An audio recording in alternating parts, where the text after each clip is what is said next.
Nithyanandam Paramasukadam Kevalam Jnanamurtim Dundvatitam Gaganashadasham Tattvamasya Rilaksham Ekam Nityam Vimalamashalam Sarvadi Sakshibhutam Bhavatitam Trigunarahitam Sadgurum Dham Namami. Nithyanandam. Hi, this is Ma Nithya Ovyananda. Thanks for joining again today's next session of the Upanishads. We're talking about the Upanishads, the source. Right now, we've already done several sections, so we're going to continue with the source book in Living Advaita series, in which Swamiji reveals the truths about the Upanishads. And we're just moving a little bit further along into that now. And today's topic is about how you can refine your being. So I'll describe in Sanskrit. So refining your understandings. That's what the Upanishads, they're so big that just by reading and understanding, it refines the sacred understandings and sacred sentiments of your existence, basically. So some books may just refine some understanding only, or just your sacred sentiments, or your sacred beingness. But the Upanishads are much bigger than that. So the ultimate things that you can accumulate in your life, in Hinduism, it talks about all of that. So usually there's different paths, and even in yoga they have different paths. Jnana, Bhakti, and Vijnana. So Jnana is that sacred knowledge, Bhakti is sacred sentiment, and Vijnana is sacred cognition. So usually when you're reading books, they might have one of those components only. But the Upanishads has all of those, all three of those. So just having the cognition to have the experience of the Upanishads is just openness. Nothing else you need to have. And all of those three can happen in you just by receiving what the Upanishads are saying openly. So keeping your being open, keeping your mind and your heart open as you read. It's so amazing. Like so many different aspects we've spoken about already, just what these books can do, right? You know, we're talking about books, but they're not just books and words on a page. Each word was delivered from actually the cosmos, the existence itself. And just to relate with us, to teach us how to live our life, how to get enlightenment, how to get to the next level. The ancient rishis were so in tune with that. And, you know, Sadashivatva wanted us to have all that. So here we are now, thousands of years later, tens of thousands of years later, reading the same things. Usually when you read a book, even 50 years ago, if you read a book, even the language is a little bit, you know, kind of that time period. You know, you can tell it's the thought current, maybe some of the views in the book, or the words and the verbiage, the way they're speaking is a little different, you can tell. Then if you go back just several hundred years, or like Shakespeare, or like, you know, those times, you know, the way people spoke then, such a different way, right? But in most of those things, and the way things are spoken or told, it's not relatable anymore. And none of it is really relatable. It's only like basically a part in history, and that's all. But the Upanishads, they're valid now, tens of thousands of years later. Can you imagine that? So long ago. So, I mean, it's obviously from the cosmos.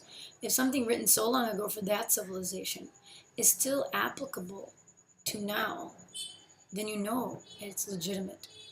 I mean, it's amazing to me when I think about it. It's like, wow, here are these teachings and these books. It's not archaic. I mean, if you look at, let's just say, Roman Catholic, right? All of the rules and the things they have in place from hundreds of years ago, you know, a lot of that was written in the Middle Ages. So, you know, women were repressed, suppressed, repressed, denied. So even now today, you know, women can't be priests. then this whole thing about birth control, gays, getting married, and all the various things that back then, they weren't actually even issues, but now they're issues, right? They're real life events maybe that are there, but there's no room for updation, from the Bible or from Catholicism. It's kind of like whatever's there is what they go by, and that's all. But the Upanishads, the way they're written, it's like a understanding which can be catered to any time period. And there's always room for updated understandings. All the great masters, they've spoken about all of these books, the Vedas, the Agamas, and then the Upanishads that are within the Vedas, the great masters, like Bhagavad Gita, Mahabharata, all of those books, they have different commentary by different masters. And it's basically all the same kind of thing, except they're able to bring it to a modern understanding. So whatever the people need at that time, it somehow manifests in such a way that the words don't change, but the meanings and the way it's described to the people and the understanding, in that way it's updated so that everybody can gain those things, the sacred sentiments, the understandings, the cognitions given by the book, and the experience of bhakti.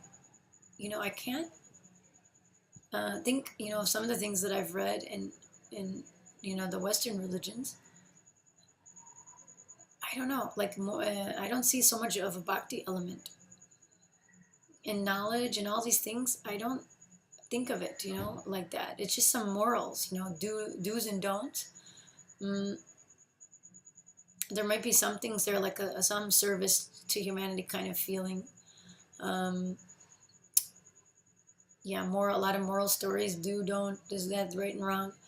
But to actually elevate the person, the human being, the consciousness, with deep, sacred truths that are from a being level, from a cosmic level, like in Hinduism, like in these sacred scriptures, I don't really find that of what I've read so far, or what I've experienced so far of other religions. So, and it just goes to show that Hinduism is a lifestyle. It's not just here's a bunch of words, you do these things, or you're screwed, you're going to go to hell, or whatever it is. This is like a lifestyle in which every facet of your life is getting aligned to the cosmic source. From what you eat, to what you wear, to what you read, to what spiritual things you practice, the rituals. How do you get in that space of connecting? Everything we do revolves around that, from our morning routine, which consists of cleansing, panchakriya, yoga, connecting the spine to the cosmic geometry, and that space of oneness where the Sadashivatva can land in us. And then the puja, that divine bhakti, that connection with the divine, and gratitude. And then the morning satsang, where we listen to the beautiful truths and revealed by our Swamiji.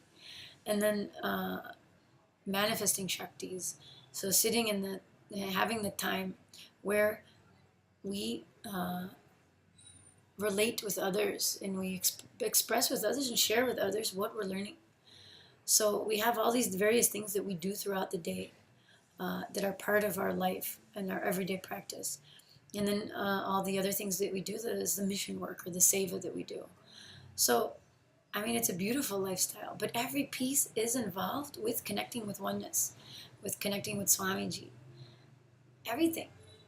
Because then we can push out those egos, those old identities, and push that out, and only focus on going further and further in, further and further to that source that lies within us, that cosmic energy, that consciousness. And that's what each aspect does that. So from what we celebrate to what we do day to day, all of those things are all joining hand in hand. So it's not just on Sunday or just once in a while when you pick up a book, or maybe only on a holiday where you're nice to people only once a year, or whatever it is. And I'm not saying all people are that way, but I was raised that way. So I know, based on my own experience and what I've seen other people do, I know that that's true. Some people only think about God on Sundays. And some people only are nice to people on Christmas and giving on Christmas. And it's not to criticize. It's only because I've been there and I've seen from my first hand. And that's why I was never, I don't know, never clicked with me, even though that's how I was raised. But anyhow, I'm so glad to have discovered Hinduism and the amazing Upanishads and Swamiji. Oh, my whole life is transformed. Hinduism is a transformation. It's not a forced conversion. It's not you do or die or you'll go to hell or nothing. It is a flowering, a transformation. Nobody even has to say anything to you. You just sit with Swamiji for a little while, and you just all of a sudden things start happening. That's all I can say. And it's nothing anyone said outside or made you do. It just happens. It's like ready. Your being is ready. And when, like, let's say Swamiji's a lamp, and you're, Swamiji's like a fire actually, and you're a little lamp. And it's just like you just go near a little bit and that lamp's lit, right?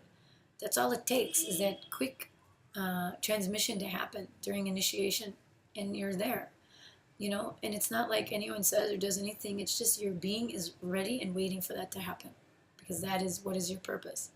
So, anyhow, thanks again for listening to this, and I'll include the source book in the links. So please start reading that, enjoying that, and we'll move further along in the source book so we can get to the Ishavasya Upanishads soon.